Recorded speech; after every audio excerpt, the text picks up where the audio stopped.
Viewers এবার কাগজে কলমে লিখে দিয়েছেন শাকিব খানের কিছুটা সম্পত্তি আব্রাহাম খান জয়কে।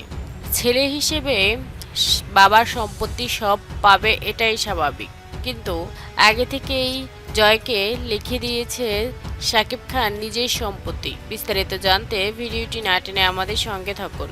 যারা ইতিমধ্যে চ্যানেলটি সাবস্ক্রাইব করেছেন তাদেরকে অসংখ্য ধন্যবাদ। কিছুদিন পরপরই যেভাবে শবনম বুবলি অ্যাটাক করে তাদের পরিবারের উপর, এ থেকে খুবই কষ্ট পায় শাকিব খানের পুরো পরিবার। আর বেশি কষ্ট পায় আব্রাহাম খান জয়, কারণ ছোট হলেও এখন ইন্টারনেটের যুগ, বুঝে যায় সবকিছুই।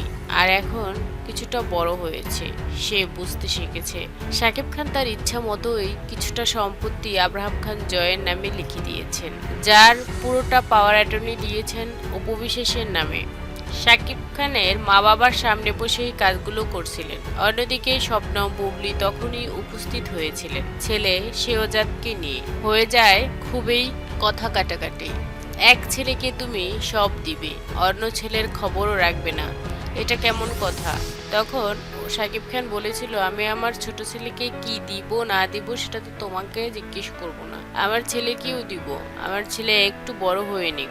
আব্রাহাম বড় হয়েছে, ওর জীবনে একটা কিছু পাওয়ার দরকার আছে। আর আমার প্রথম সন্তানকে আমি ভালোবেসে একটা জিনিস দিয়েছি, আর আমি আমার কোনো সন্তানকে ভালোবেসে একটা জিনিস দিতে পারবো না? তোমাকে জবাবদিহি করতে হবে। তুমি শুধু দেখতে পারতে যে আমি আমার ছোট সন্তানকে কিছু দেই কিনা। ভিউয়ার্স, শাকিব খান কিন্তু দুই সন্তানকে সমান ভালোবাসে, এর আগে তিনি মুখে বারবার বলেছেন, কিন্তু শবনম বুবলি এ ব্যাপারটা মেনে নিতেই পারছেন না। জয়কে কোনো কিছু দিলে এবং ভালোবাসলেই তার হিংসা লাগে। আসলে ছোট বাচ্চাদের ওপর কোনো হিংসা করা উচিত না। ভিউয়ার্স, এই ব্যাপারে আপনার কোনো মতামত থাকলে আপনার মতামত জানান ভিডিওর নিচে থাকা কমেন্ট বক্সে। চ্যানেলটি সাবস্ক্রাইব করে পাশে থাকুন। ধন্যবাদ।